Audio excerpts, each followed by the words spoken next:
Bismillahirrahmanirrahim. Genel merkezimiz milletvekillerimiz aracılığıyla meclise bir yasa teklifi sunmuştu. Bu yasa teklifimiz çifte vatandaşlık yasa teklifiydi.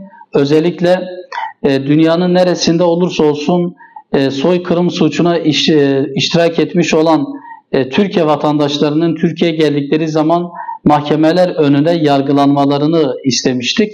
Bu anlamda meclise sunmuş olduğumuz yasa teklifimiz hala bekliyor.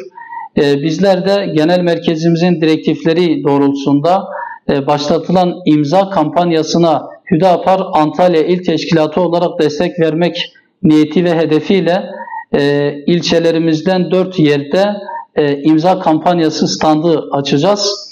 25 Ekim Cumartesi günü Muratpaşa ilçemizin Kapalı yolunda, 26 Ekim Pazar günü Kepez ilçemizin Kent Meydanı'nda, 25-26 Ekim Cumartesi Pazar Kumluca ilçemizin Cumhuriyet Meydanı'nda ve aynı şekilde 25-26 Ekim Cumartesi Pazar Manavgat ilçemizin Cumhuriyet Meydanı'nda soykırımcı Siyonistlerin yargılanması için imza kampanyası standları açacağız. Ben bu vesileyle tüm Antalyalı hemşehrilerimizi açacağımız standlara davet ediyorum.